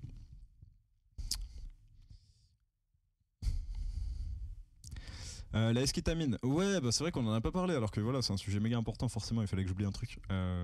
C'est compliqué de faire des conférences sur tout, mais j'avoue que c'est un gros sujet quand même. On va revenir un petit peu au niveau de la production, comme ça on pourra plus en discuter. Alors bon, j'ai mis production en 4 étapes pour la kétamine Ouh, la fatigue. 4 étapes pour la kétamine racémique, on va y arriver, ça fait E-A-A-E. Du coup, par rapport à la kétamine racémique, c'est ce qui est utilisé la plupart du temps au niveau de l'anesthésie, parce que y a une autorisation de mise sur le marché pour ça et que ça fonctionne très bien. Après, ouais, c'est vrai qu'au niveau de la molécule en tant que telle, il peut y avoir 2 types de kétamine sur cet atome-là en fait.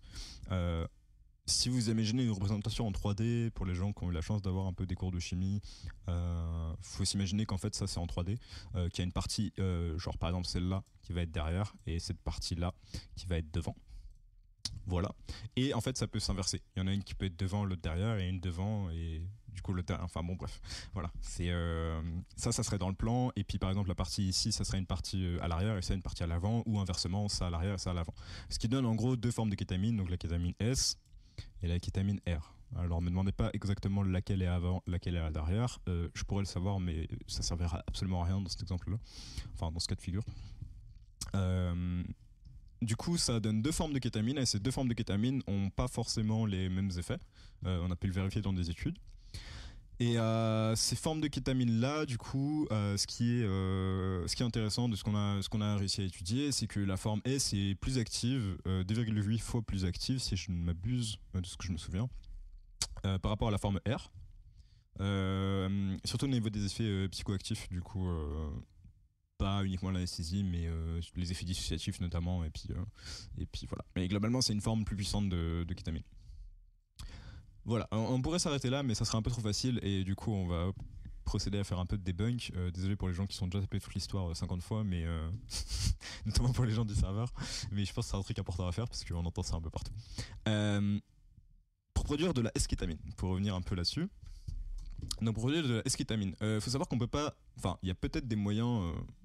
très récent dont je ne suis absolument pas au courant malgré de nombreuses heures de recherche sur le sujet. Il n'y a pas moyen de produire de la eskétamine de façon directe, en tout cas pas de façon commercialement viable, et du coup toutes les industries pharmaceutiques qui sont quand même plus ou moins à la pointe de la technologie par rapport à des dealers qui font ça dans des vieilles salles en carton, aucun manque de respect envers les personnes qui font des synthèses, mais globalement, ils n'ont pas des moyens aussi bons que l'industrie pharmaceutique, donc je pars du principe que ce qui est utilisé de façon pharmaceutique pour produire de la eskétamine, parce qu'on a vu que c'est ce qui est utilisé pour la dépression, notamment pour des questions de brevets. C'est ce qu'ils produisent eux, et du coup, comment ils le font eux? En fait, ils produisent un mélange racémique, donc il y a un mélange à 50% de kétamine S et un mélange de 50% de kétamine R, qui est pas mélangé par eux-mêmes, hein. C'est vraiment un mélange de moitié-moitié qui est produit comme ça. C'est tout simple, c'est comme une tarte pomme-poire et il y a moitié pomme, moitié poire. Et c'est pas vous qui mettez les pommes et les poires, c'est juste que, voilà, elle est comme ça. Vous pouvez décider de séparer les pommes et les poires en théorie. Alors oui, tout à fait. Actuellement, on n'a aucune synthèse qui permet de faire, comme je disais, une tarte, par exemple, imaginons que la kétamine S, ça soit la pomme, et que la kétamine R, ça soit la poire. Waouh. Gros style de dessin. On n'a aucun moyen d'avoir en fait d'avoir une synthèse actuelle, en tout cas à ma connaissance, qui permette de faire une tarte uniquement aux pommes, ni uniquement aux poires. Du coup, on a juste une recette de cuisine. En gros, c'est toujours une tarte pomme-poire, moite-moite, ou une compote même. Ça serait encore plus dur à séparer. Et du coup, en l'occurrence, ce que les industriels ils font pour produire de la eskétamine, pour pouvoir la vendre cher d'ailleurs, parce que juste entre autres, je voulais rappeler que la eskétamine, c'est autour de une dose de eskétamine, du coup de 2 x 14, donc 28 mg. Ça se vend autour de entre 150 et 250 euros. Voilà, pour remettre un peu. Voilà, c'est de la qualité pharmaceutique. Je sais que tout ce qui est pharmaceutique est beaucoup plus cher que ce qui n'est pas pharmaceutique, c'est évident, parce qu'ils ont des autres standards de production. Mais globalement, on est sur des prix qui sont genre énormes. Et si je vous rapporte ça au gramme, alors si quelqu'un veut s'amuser à faire le calcul, il peut se faire plaisir. Mais c'est complètement absurde de vendre de la kétamine S à des prix comme ça sur le marché noir, peu importe si on vous dit qu'elle est pharmaceutique, à moins que vous la payez plus de 2000 euros le gramme, enfin, personne ne ferait ça. Voilà. Et du coup, pour revenir du coup à la façon de comment les industriels ils produisent en fait uniquement des poires, donc de la kétamine S et pas uniquement des pommes de la kétamine S et pas des poires avec la kétamine R. Ce qu'ils font, c'est qu'ils font un mélange pomme-poire et ensuite ils ont une synthèse en 3 étapes. Qui permet de transformer en fait ce mélange pomme-poire 50-50 en un mélange du coup contenant à peu près 75%. Wow, j'aurais dû prendre de quoi écrire. 75% de pommes, voilà, et c'est tout. Et c'est quoi les 25% restants? Les 25% en fait, c'est simplement de la perte. Donc c'est vraiment de la masse qui est perdue. Voilà, ça finit en truc pas très récupérable. Cette magnifique recette de séparation pomme-poire qui nous intéresserait tant, elle est complexe à faire, il faut des moyens relativement énormes pour ça, il y a des manipulations de dérivés de cyanure qui sont encore plus dangereux que les dérivés de cyanure qui sont utilisés pour produire de la kétamine, qui ne sont pas les mêmes, et globalement c'est des précurseurs qui sont vraiment difficiles à trouver, qui ne sont pas disponibles en libre accès, bon, comme la plupart des précurseurs illégaux vous me direz, mais du coup, voilà, c'est pas une synthèse qui est simple à réaliser du tout, genre vraiment pas du tout, pour des laboratoires illégaux en fait. Et aussi, l'avantage, c'est que globalement, il n'y a aucun laboratoire illégal qui aurait envie de faire ça parce que dans la pratique, c'est des trucs qui sont relativement compliqués à vérifier. Il y a bien sûr des possibilités de vérifier ça et des façons relativement cheap. J'en ai discuté avec un collègue qui se trouve actuellement sur le Discord, qui va surtout me haïr parce que je parle de ça. Mais globalement, en gros, oui, il y a des moyens plus ou moins cheap de le vérifier, mais dans la pratique, en fait, ça se vérifie pas. Déjà parce que les consommateurs, ils n'ont pas spécialement accès à ce genre de moyens. On part sur des machines qui seraient au minimum à autour des 800 euros pour un truc très basique dont on pense que théoriquement ça devrait fonctionner, mais pour être réellement certain, on est plutôt sur des machines qui coûtent plusieurs dizaines de milliers d'euros. Et du coup, en fait, il n'y a pas de réelle façon simple de vérifier que la kétamine soit bien de la kétamine S ou que ça soit juste de la kétamine racémique, donc un mélange pomme-poire 50-50. Du coup, vu que ça c'est pas popularisé en fait, les techniques d'analyse pour savoir s'il y a des mélanges, si c'est uniquement des mélanges racémiques ou si c'est juste la kétamine S, vu que c'est relativement difficile à obtenir pour un consommateur lambda qui voudrait juste savoir si c'en est, et qu'il y a aussi énormément de centres de drug checking qui font de l'analyse de drogue du coup qui ne différencient pas les deux. Il y a globalement très peu de moyens pratiques pour un consommateur de savoir s'il s'agit de kétamine S ou de kétamine R. Et en l'occurrence, Ce qui se passe la plupart du temps, c'est que le laboratoire illégal qui va produire un mélange racémique, il va simplement séparer en fait sa production en deux. Euh, voilà. Et pas de la kétamine RS, hein, juste il prend son mélange racémique et il la sépare en deux et il fait un batch qui va appeler kétamine racémique et un batch, donc une partie qui va appeler kétamine racémique et une partie qui va appeler kétamine S. Il n'y a pas d'incentive économique à faire ça. Je veux dire, voilà, genre globalement, personne ne ferait la transformation parce que c'est juste pas rentable. Et du coup, en fait, simplement en séparant les deux, ils peuvent vendre une kétamine S pour des personnes qui voudraient de la kétamine S, des fois à des prix plus élevés, ou de la kétamine racémique à des personnes qui s'en fichent. Justement, vu qu'il n'y a pas vraiment moyen de vérifier ça simplement, bah, les gens ne savent pas. Et du coup, voilà, après, il y a plein d'effets qui sont alloués à des kétamines plus ou moins R, plus ou moins S, racémique, etc. Dans la pratique, en fait, le seul moment où il y a réellement, à ma connaissance, où il y a réellement une analyse de la kétamine, du ratio R et S de la kétamine disponible sur le marché noir, c'est une étude qui a été faite par des collègues de Berne avec du matériel avancé, justement, le matériel à plusieurs dizaines de milliers d'euros dont je vous parlais, qui permet du coup de différencier la kétamine S, R ou même d'avoir le ratio entre les deux. Et ils ont analysé du coup 31 échantillons dont certaines kétamines étaient vendues comme de la kétamine S ou ayant des effets qui sont rapportés comme de la kétamine S. Et sur les 31 échantillons, ils ont trouvé 0 échantillon qui était réellement de la kétamine S ou qui avait une différence de ratio significative, on va dire plus de 55% de kétamine S. Du coup, globalement, on n'a actuellement aucune preuve plus ou moins scientifique, on va dire, une preuve rationnelle qu'on peut montrer sur papier que la kétamine S soit réellement disponible sur le marché noir. Sans que ce soit des prix prohibitifs, enfin, je parle pas des gens qui voudraient potentiellement acheter de la kétamine S pharmaceutique sur le darknet à 200 € les 28 mg pour traiter une dépression, mais en tout cas de la kétamine S vendue de façon récréative, on va dire, pour usage récréatif, on n'a réellement aucune preuve factuelle que ça existe, si ce n'est le ressenti des gens qui nous décrivent des effets différents. Bah, voilà. Je ne tiens pas à juger de cette affirmation, s'il y a des gens qui pensent ressentir des effets différents entre les kétamines, très bien pour eux, mais globalement voilà.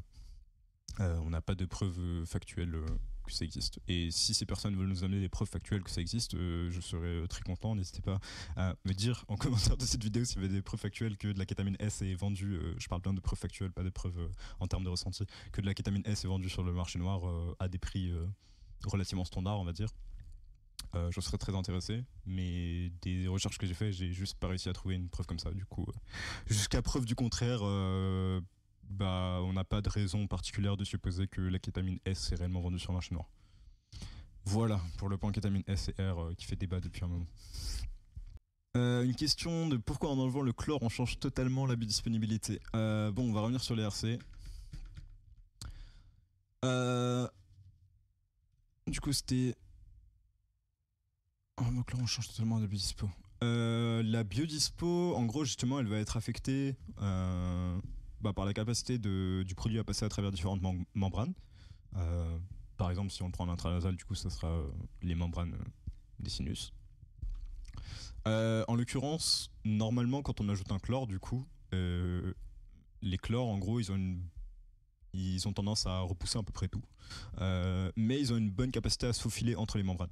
Du coup, normalement, les halogènes, style chlore, fluor, éventuellement de l'iode, mais c'est pas un très bon exemple parce que c'est très rare d'en trouver sur des produits organiques à usage humain.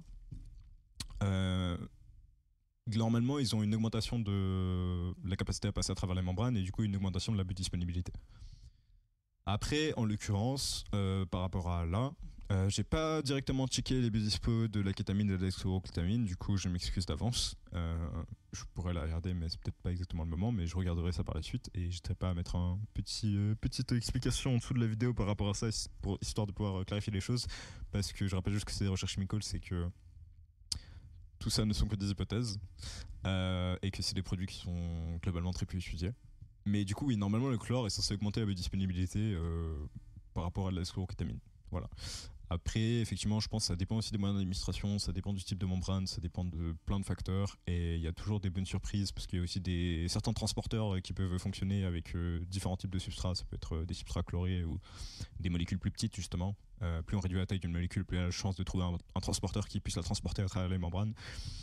Du coup, c'est globalement genre super difficile à répondre. Je pense qu'on n'a pas beaucoup de données là-dessus. En tout cas, s'il y a un truc qui semble un peu incohérent, je disais, par rapport à la biodisponibilité des deux, par rapport à la classique, du coup, logiquement, la kétamine devrait avoir une meilleure biodispo. Euh, voilà, je le mettrai probablement en description de la vidéo sur YouTube et où je répondrai à cette question juste après la personne qui me l'a posée. Mais voilà, je peux pas te répondre en live comme ça des changements de biodisponibilité parce que non seulement je connais pas les biodispos et c'est quand même un truc assez complexe, on va dire, avec des molécules aussi peu étudiées, mais voilà.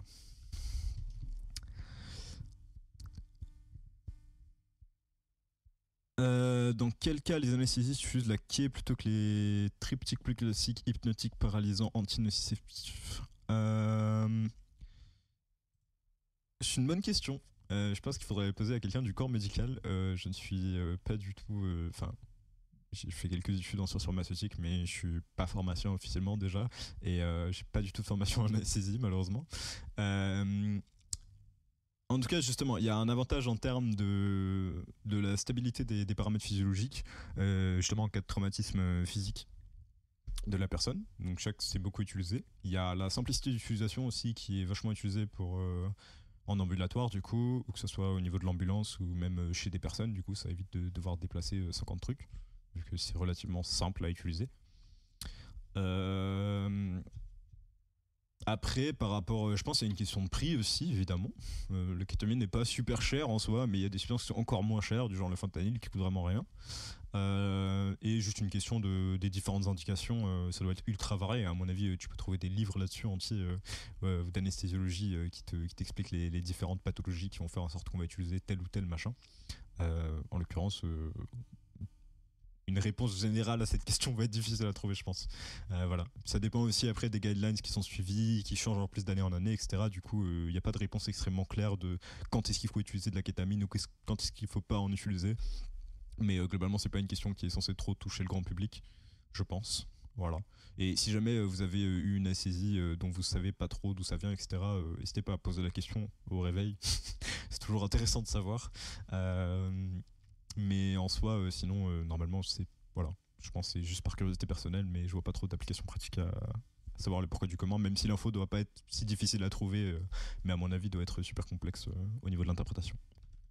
Ah, du coup, j'ai un petit commentaire qui me dit qu'il y a des synthèses inerturosélectives. Alors, pour le commun des mortels, dont je fais partie, mais qui a essayé d'apprendre un peu de chimie organique, euh, les synthèses énerturosélectives, ce qui veut dire qu'en gros, c'est une capacité de produire des. On va revenir aux tartes, hein, parce que apparemment vous aimez bien ça, et les compotes. Globalement, c'est une synthèse qui permet d'avoir plus de kétamine S que de kétamine R, ou d'avoir plus de kétamine R que de kétamine S, voire que de la kétamine S, voire que de la kétamine R. En gros, c'est une synthèse qui permet de soit favoriser, soit complètement produire uniquement un type de kétamine, ou pas forcément de la kétamine, ça dépend de la molécule, mais en l'occurrence de la kétamine. Voilà. Du coup, apparemment, il y a des synthèses comme ça qui existent. Faudrait voir l'intérêt d'un point de vue économique, et de ce que j'ai vu de l'application au milieu pharmaceutique, c'est pas ce qui semble utiliser. À moins qu'il y ait des synthèses graves récentes, je sais pas, c'est des données qui datent d'à peu près un an quand j'avais fait des recherches vraiment là-dessus. Peut-être qu'il y a des nouvelles synthèses qui sont apparues. Voilà. Peut-être, je ne sais pas. En tout cas, s'il y en a, c'est cool et je veux bien la référence parce que c'est super intéressant, mais en tant que tel, j'en avais pas vu ou alors pas qui ont retenu mon attention d'un point de vue en mode c'est faisable en dehors d'un labo avec 10 scientifiques qui font ça sur des quantités ridicules et avec des produits super chers. Voilà. Ce qui est souvent le cas sur des synthèses au niveau de la recherche qui sont pas mises en application en pratique. Pour faire des grosses quantités, souvent il y a des précurseurs ultra complexes, des catalyseurs méga compliqués à trouver ou des trucs comme ça. Enfin, ça arrive très très couramment, du coup, voilà. Peut-être que c'est juste pour ça que ça a perdu mon attention. Mais merci pour l'info quand même, c'est cool.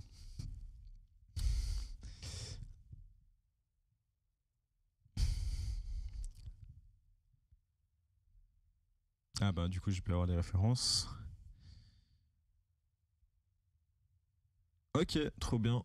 Bah apparemment il y a une synthèse de kétamine en 4 étapes aussi. Faut voir un petit peu les réactifs utilisés et tout et les catalyseurs, mais potentiellement ça pourrait être une synthèse tout à fait intéressante.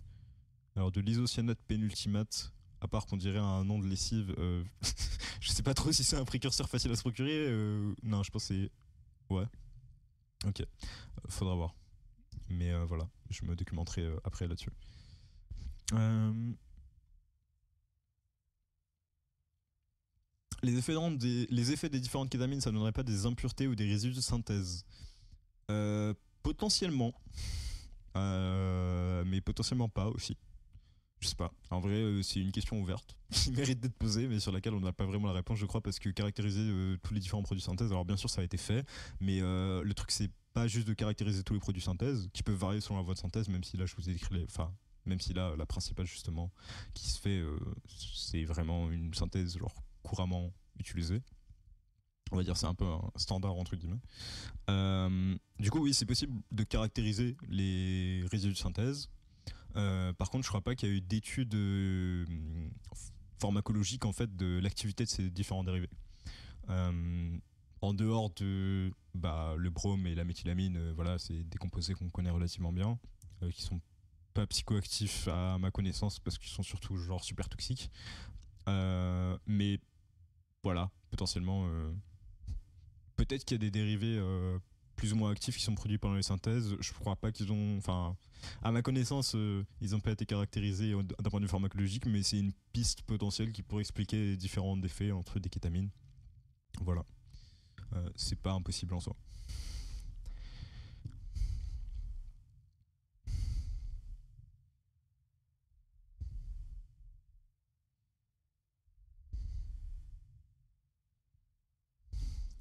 Pourquoi les halogènes repoussent tout? Eh bien, je pense que c'est une question qui mérite d'être répondue dans un cours de chimie générale et pas dans un cours sur la kétamine, désolé. Mais c'est compliqué. Ça m'a pris beaucoup de temps à comprendre vraiment du pourquoi au niveau de euh, de, de l'encombrement des orbitales et tout. C'est des trucs genre complexes. Je vais pas les détailler ici, mais voilà.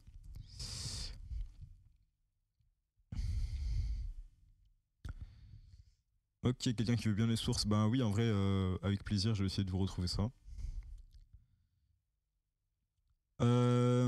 Faut bien préciser à l'anesthésiste lors d'une opération si on consomme de laquelle. Alors ouais, ça c'est une question pratico-pratique. En vrai, oui, c'est bien, clairement. Normalement, de toute façon, bien évidemment, avant une anesthésie à la kétamine ou peu importe le type d'anesthésie, que ce soit avec du propofol, avec des opiacés, avec des opioïdes, avec peu importe. Globalement, l'anesthésiste, il va bien entendu faire des tests sur vous pour voir si vous sentez quelque chose, si vous êtes encore conscient, si vous ressentez la douleur, tout ça. Donc normalement, il va adapter la dose. Voilà, toujours. Ça se fait couramment, à moins qu'il y ait des oublis, mais normalement ça se fait toujours. Du coup, normalement, même si vous avez une tolérance à la kétamine, il devrait plus ou moins s'en rendre compte et du coup trouver une dose qui vous convient. Mais en soi, c'est toujours bien de prévenir un anesthésiste au cas où vous avez une tolérance, que ce soit aux opiacés ou même à la kétamine justement.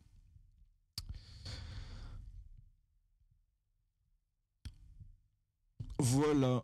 Je pense qu'on a fait à peu près le tour. Il y avait plein de questions. Du coup, ouais, bah, encore mes excuses d'avoir pas vu le chat qui a migré sur Discord. Du coup, voilà. Je suis un boomer désormais. Euh, j'ai pas pu lire votre chat en direct, c'est dommage. Mais voilà, je pense qu'on a répondu à peu près à toutes les questions. J'ose espérer. S'il y a des questions qui n'ont pas été répondues, allez-y. Et, euh, et voilà, je pense que c'est tout bon.